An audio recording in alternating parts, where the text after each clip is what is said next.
Hi everyone, আজ আমি আর আমার বন্ধু জয়া চলে এসেছি কলকাতার এমন একটা জায়গা যেখানে ঢুকলেই মনে হবে টাইম ট্রাভেল করে ফেলেছি। যেখানে পুরানো জিনিস মানুষ কিভাবে সংরক্ষণ করে রেখেছে তা দেখলে অবাক হয়ে যেতে হয়।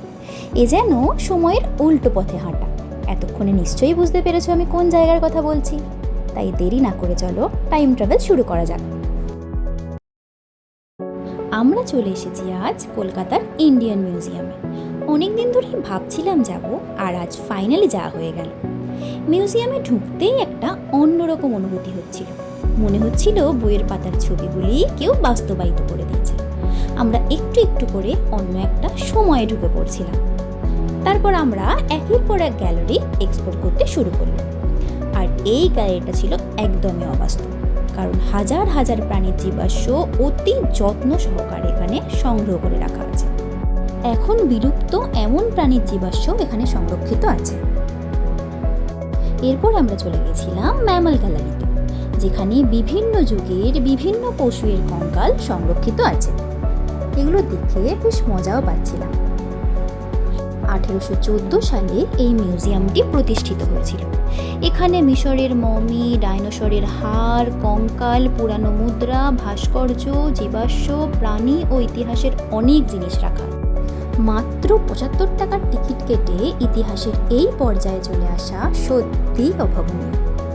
এই মিউজিয়াম মঙ্গল থেকে রবিবার সকাল 10টা থেকে সন্ধ্যা 6টা পর্যন্ত খোলা থাকে, আর সোমবার বন্ধ থাকে। মিউজিয়ামের ভিতরে হাঁটতে হাঁটতে কখন যে সময় কেটে যাচ্ছিল আমরা বুঝতেই পারিনি। যদিও প্রচণ্ড গরম ছিল সেদিন, ইতিহাসের পাতায় হারিয়ে গিয়ে আমরা তা খুব কমই অনুভব করেছি।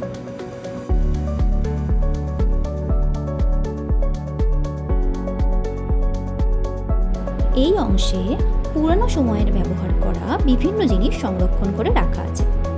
বিভিন্ন সিন্দুকও ছিল। সিন্দুকগুলোতে পুরানো দিনের নকশা, কারুকাজ ও ধাতব কাজ দেখা যায়, যা সেই সময়ের জীবনযাত্রা ও মূল্যবান জিনিস সংরক্ষণের পদ্ধতি সম্পর্কে আমাদের যথেষ্ট ধারণা দেয়।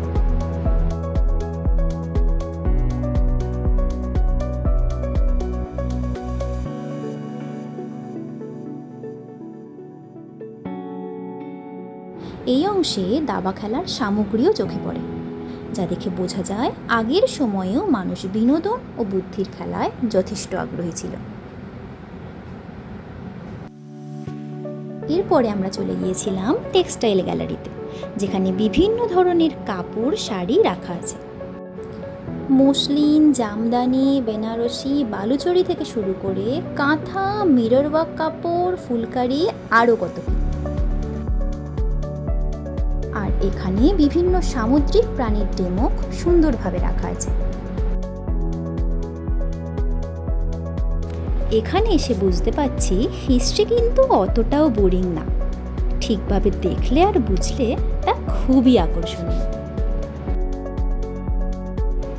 তাই যদি তোমরা কলকাতায় থাকো বা কখনো আসো, একবার অবশ্যই ইন্ডিয়ান মিউজিয়াম ভিজিট করতে পারো। অনেক কিছু এখানে শেখার আছে, আর এক্সপিরিয়েন্সটাও খুব সুন্দর হবে।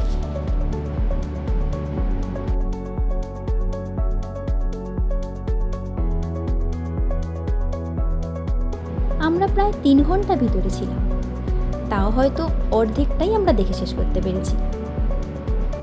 ভিডিওটা এখানেই শেষ করছি।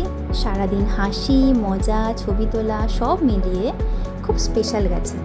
আর ভিডিওটি ভালো লাগলে লাইক, কমেন্ট করো, আর নতুন হলে চ্যানেলটি সাবস্ক্রাইব করতে ভুলো না। টাটা।